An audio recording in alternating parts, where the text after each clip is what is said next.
Sometimes covert actions are designed to destabilize a nation and trigger geopolitical events. This is Athens, Greece, one of the top tourist destinations, and in 2023, an Iranian-sponsored covert operation in the center of the city was disrupted by the Greek AIP, the National Intelligence Service, in collaboration with the Israeli Mossad. Welcome to Spy Sports.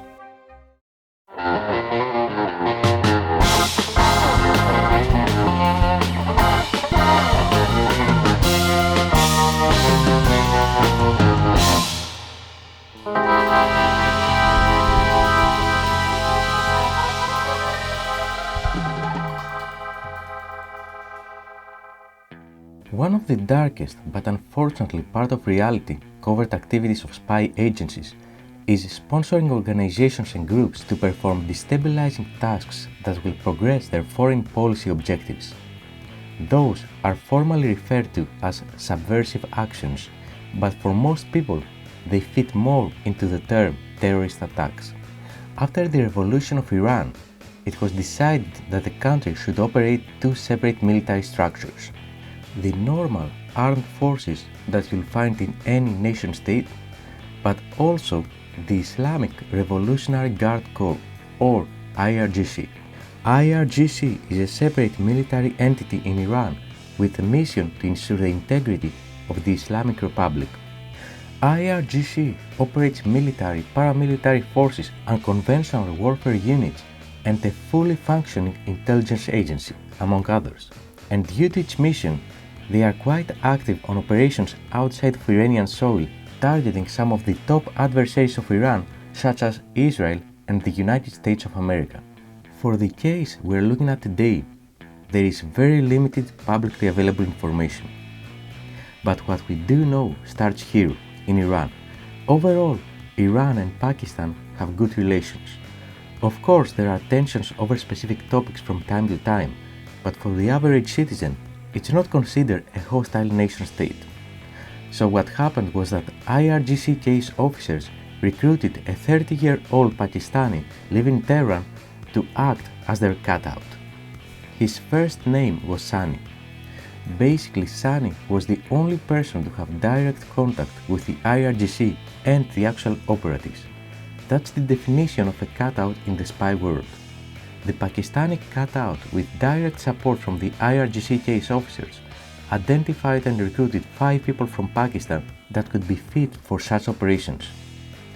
As Haim Tomer, a former Mossad intelligence division chief, stated in an interview about IRGC's modus operandi for those subversive actions, they follow an approach of, let's go to countries which, if we are exposed, they do not harm any strategic interest of the Islamic Republic.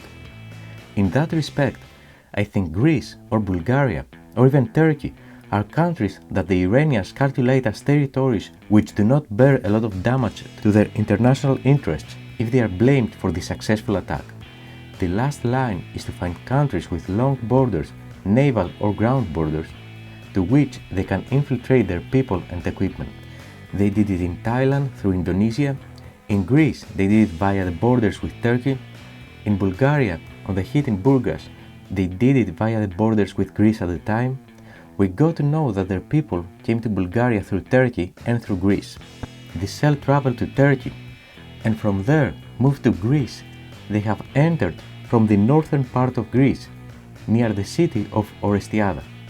The leader of the cell of covert operatives in Greece was the 27-year-old that you see here. His first name was Haider and was tasked to be the coordinator between the cell in Greece and the cutout based in Tehran, Iran. After entering Greece, Haider moved to the island of Zakynthos. From there he was utilizing encrypted messaging mobile applications to stay in touch with the cutout in Tehran as well as the local cell that was in Greece. But what was this group? The second key member was 29-year-old Hussein that you see in those photos here. After entering Greece, Hussein had moved to Sparta. And according to the Greek National Intelligence Service, better known as AIP, there were 3 more members in that cell, that were based in Athens. This was the entire subversive action cell based on the publicly available reporting.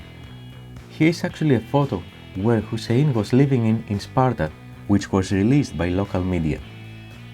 And here is the house that Haider was living in the island of Zakynthos. Unfortunately, we didn't have enough time to visit those sites in order to include original footage in this Spy Spots episode. And now to our counterintelligence part of the story. It's a well-known fact that the Israeli Mossad has the deepest knowledge of Iranian activities as it's the primary adversary of Israel. Sometime in late 2022, the Mossad notified the EIP that they are having indications that an IRGC cell might be located in Greece. With this tip-off, in November 2022, EIP utilized its informant networks in the Pakistani communities of Greece and started getting some hints about Haider and Hussein, based both on human intelligence as well as their social media activity. This investigation lasted for approximately 1.5 months, and with enough suspicious activities, EIP prepared an intelligence package and sent it out to the Security Service of Greece to detain them. In the beginning of 2023, the Greek authorities started conducting covert surveillance on the two individuals to establish their pattern of life and identify the best course of action to disrupt their plans. Eventually, in mid-February 2023 at 5:30 in the morning, operators from the Greek counter-terrorism unit raided the two houses in Zakynthos Island and Sparta under the pretext that they were illegally staying in Greece. They didn't find any evidence such as firearms, explosives, or other equipment, but they did confiscate their mobile phones and use the device like the Celebrite one we demonstrated in a previous video to extract intelligence from there. This is where the complete network was revealed, as well as the spy spot of this episode. Haider, the local cell leader, was provided by the IRGC cutout with a list of individuals to put under covert surveillance, since those were identified as targets of the IRGC. It's not clear if IRGC was planning to assassinate them, kidnap them, or something else. Additionally, the cell was tasked to identify recently released inmates and establish relationships with them in order to both illegally purchase weapons as well as to recruit people willing to perform contract killings. For instance, in a leaked message from the cell's communication, they were referring to an individual that "this one is good, he has also done prison." Some media in Greece state they also tried to establish relationships with Albanian nationals residing in Greece that they were involved in organized crime circles. After their arrest, Eli Cohen, Israel's Minister of Foreign Affairs, shared on Twitter that "I want to thank the Greek government and intelligence and security services for thwarting the terrorist attack against Jewish and Israeli targets. Terrorism is a common enemy, and the fight against it is our top priority." But we still didn't mention our spy spot, right? One of the top targets was a Jewish restaurant that was also operating as a synagogue. Haider and Hussein had carried out covert surveillance to conduct an attack on this site with the aim to kill as many occupants as possible. During their arrest, they had received instructions from their cutout and were looking for more people to help carry out the attack, as well as looking into the most impactful way to do that. For instance, using firearms, bombs, improvised explosives, etc. For example, in one of the messages, the cutout told Haider that "Why are you taking so long? Move fast. Think of the options of using firearms or gas." One of their communication messages was promising €15,000 payout by their cutout for every dead Jewish national in that restaurant. And here is some footage from this location. Unfortunately, it was closed when we arrived, so we couldn't get any statements from the people working there. However, we did find some comments from local media in Greece that provide some more insights. We're not afraid of anything. We're a strong country, and we're not afraid. It's just we're sorry that we live in such a world. When I heard of it first, I was pretty scared. I'm not gonna lie, but I just hope that nothing is gonna happen. He said that there are people that are trying to kill us. I don't know. It was pretty stressful. And what happened inside, I don't want to speak. It's private. The Prime Minister of Israel, Benjamin Netanyahu, said that The case uncovered in Greece is a serious incident that was thwarted successfully by the Greek security services.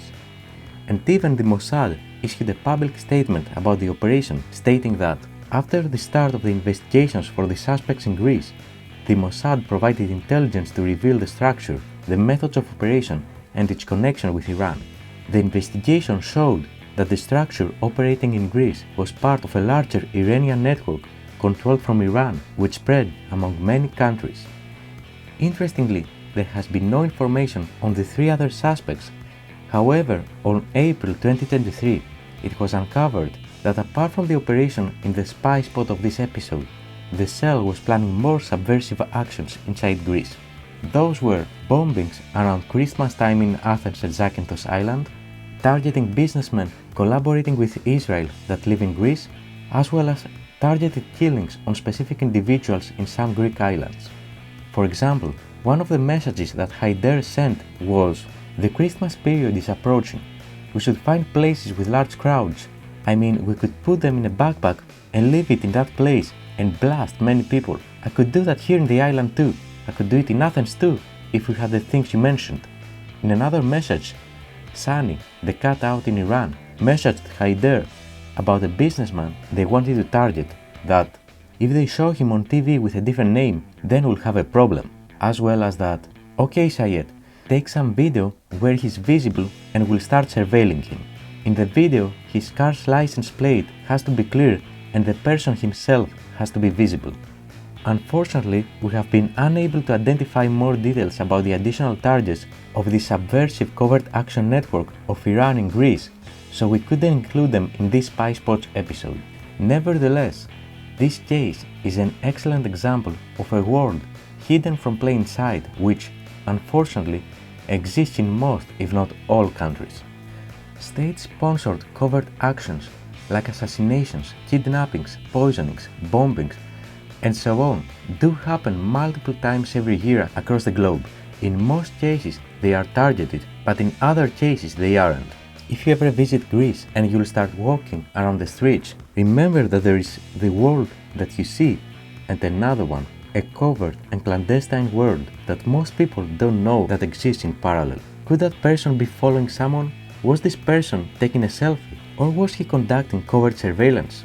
Is this a rented place for some tourists, or a safe house for a spy agency preparing an operation?